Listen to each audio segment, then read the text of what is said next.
자, 다음은 트레이드가 이제 데드라인이 끝났어요. 그 현지 시각으로 화요일 4시로 알고 있는데 그때 끝나면서 최종적으로 이제 더 이상 이제 트레이드를 진행하지 못하는 그런 상황이 됐습니다. 이번 주에 일어난 주요 트레이드에 대해서 저희가 정리를 해드리려고 해당 프로그램 준비했습니다. 먼저 애리조나 카디널스 소식부터 한번 진행해 볼게요. 애리조나 카디널스가 덴버 브론코스에서 엣지 러셔인 베런 브라우닝을 6라운드 픽과 교환하며 영입을 했어요. 현재 애리조나 카디널스는 NFC 서부 디비전 선두를 달리고 있는 그런 상황인데요.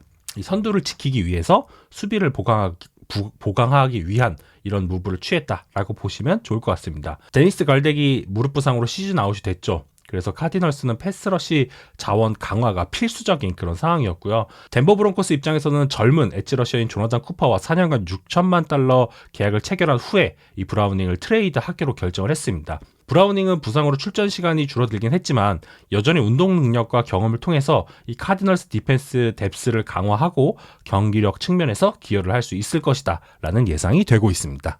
카디널스가 최근 3연승을 통해서 우리가 충분히 이 NFC 서부지구 1위를 차지할 수 있겠다 이런 가능성을 봤다고 생각을 하고요. 어쨌든 지구 우승을 위한 투자라고 볼 수 있겠죠.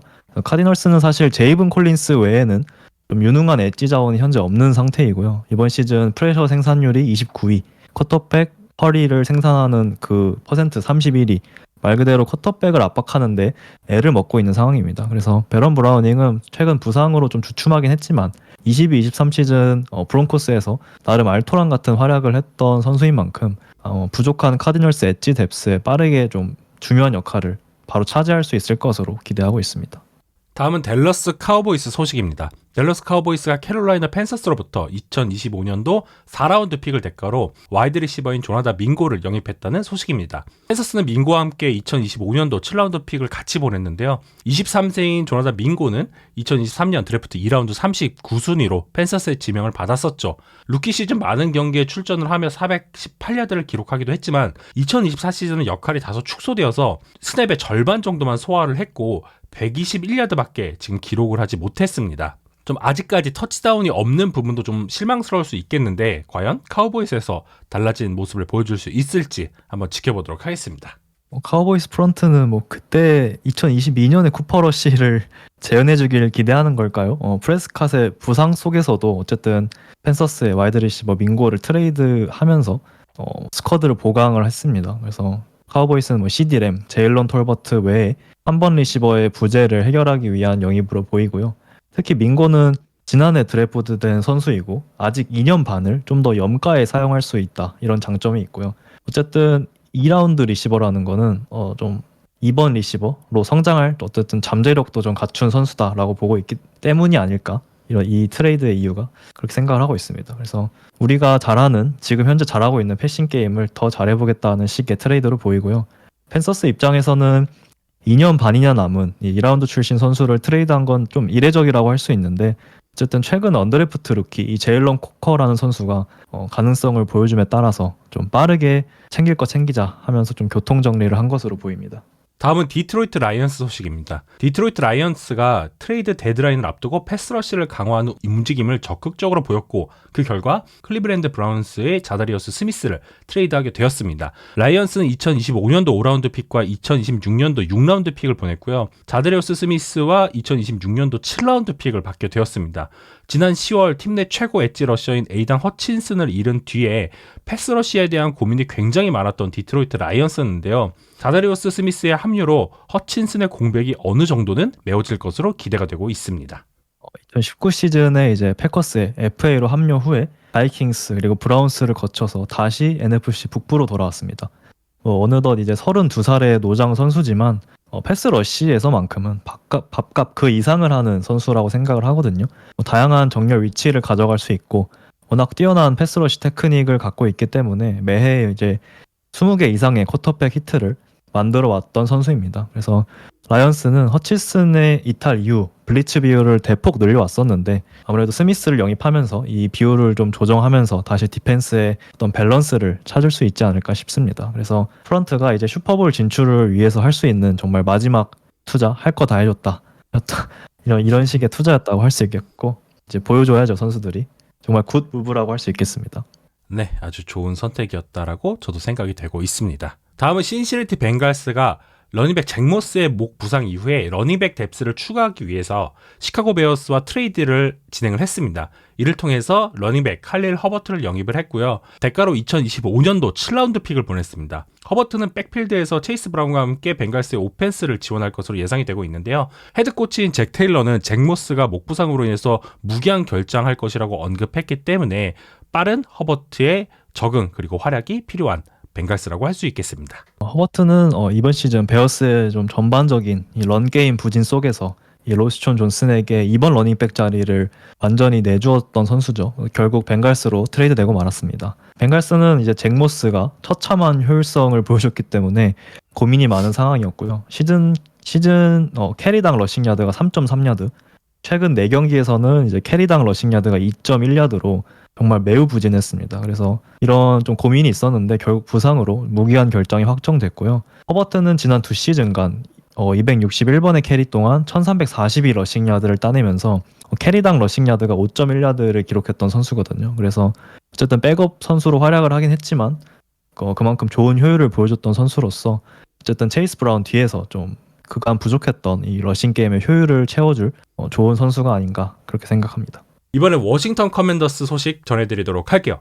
커맨더스는 트레이드 데드라인을 앞두고 뉴올리언스 세인츠에서 4차례 프로볼에 선정된 코너백 마션 레티머어를 영입을 했습니다. 세인츠는 레티머어와 2025년도 5라운드 드래프트 픽도 같이 보냈고요. 그 대가로 커맨더스는 2025년도 3라운드, 4라운드, 6라운드 지명권을 보냈습니다. 커맨더스는 레티머어의 로스터 자리를 확보하기 위해서 디펜시브 엔드인 에페 오바다를 방출을 했고요. 커맨더스가 레티머어를 영입하기 위해서 지출한 지명권은 많지만 커맨더스는 지금 현재 충분한 셀러리 캡 스페이스를 보유하고 있고 8월 달에 자한 다슨 그리고 존 리치웨이를 각각 이글스와 세인츠에 보내면서 9개의 드래프트 픽을 확보한 바 있습니다. 그렇기 때문에 이렇게 여유 있게 지명권을 지출한 커맨더스가 되겠습니다.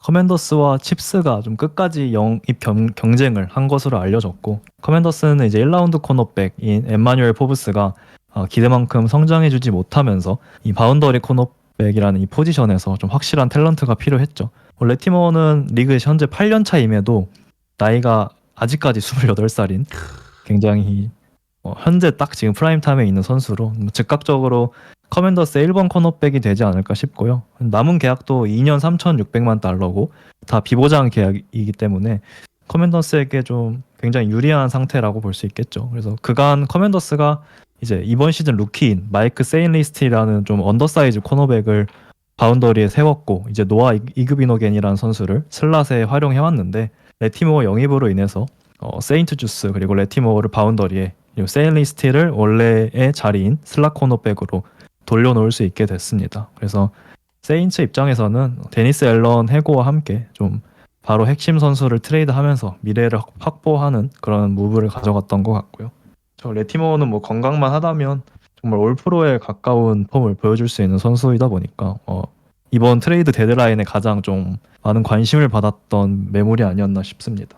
다음은 피츠버그 스틸러스 소식입니다. 와이드 리시버 마이크 윌리엄스 그리고 엣지 러셔인 프리스턴 스미스를 동시에 이제 트레이드 영입한 피츠버그 스틸러스인데요. 아주 강력한 무브를 취했습니다. 본인들의 니즈를 정말 잘 채운 그런 트레이드가 아니었나라는 생각을 해보는데요. 스틸러스는 뉴욕 제츠와 트레이드를 통해서 마이크 윌리엄스를 영입했고 대가로 2025년도 5라운드 픽을 보냈습니다.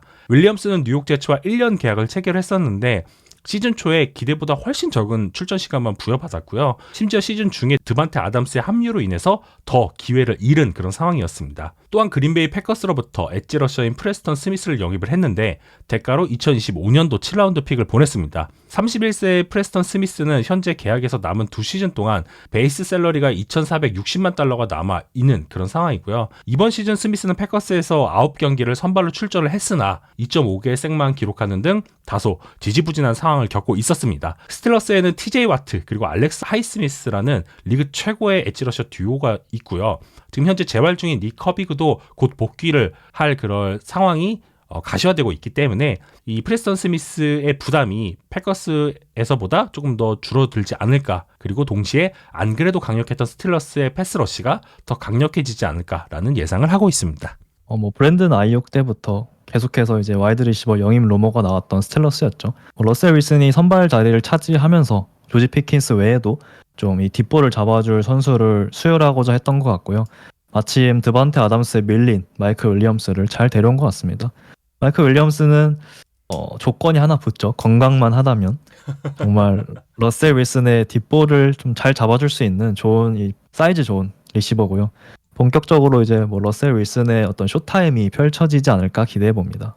프레스턴 스미스의 경우에는 패커스 디펜스 시스템이 이제 3-4 베이스에서 4-3 베이스로 바뀌면서 좀 영향을 받은 것으로 보이고요. 스미스는 이제 3-4 베이스에서 이제 두 발로 서는 이 투포인트 스탠스에서 훨씬 더 위력적인 선수거든요. 해플리가 이제 코치로 부임하면서 시스템이 바뀌었고 이제 엣지 선수에게 두 손과 두 발을 모두 땅에 짚는 이제 4포인트 스탠스 혹은 3포인트 스탠스를 요구하기 때문에 이런 시스템에서는 좀 많이 고전을 금치 못했던 것 같습니다. 그래서 전통적으로 이 3-4 디펜스를 운영하는 이 스틸러스 디펜스에 가면서 다시 좀 본인의 위력을 뽐낼 수 있을 것으로 생각을 하고 스틸러스 디펜스 입장에서도 매우 핏한 선택으로 보입니다. 그래서 패커스의 경우에는 현재 디펜스 시스템에 더 적합한 이제 2년 차인 루카스 반네스에게 좀 더 주전 스냅을 몰아주면서 본격적으로 1라운더인 반네스를 키워볼 생각인 것 같고요. 스틸러스는 뭐 지금 6승 2패고 AFC 북부지구 1위다 보니까 좀 본격적으로 이제 달리기를 위한 그런 투자였던 것 같습니다. 자, 다음은 볼티모어 레이븐스 소식입니다.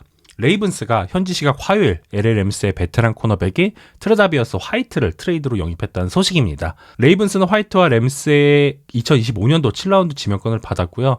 그 대가로 2026년도 7라운드 지명권을 램스로 보냈습니다. 이로써 레이븐스는 더 경험 있는 디펜시브 백 뎁스를 확보하게 되었고요. 현재 레이븐스의 디펜스가 리그에서 최하위 퍼포먼스를 선보이고 있기 때문에 이 화이트의 관록, 경험 이런 것들이 좀 많이 필요해 보이는 그런 상황입니다.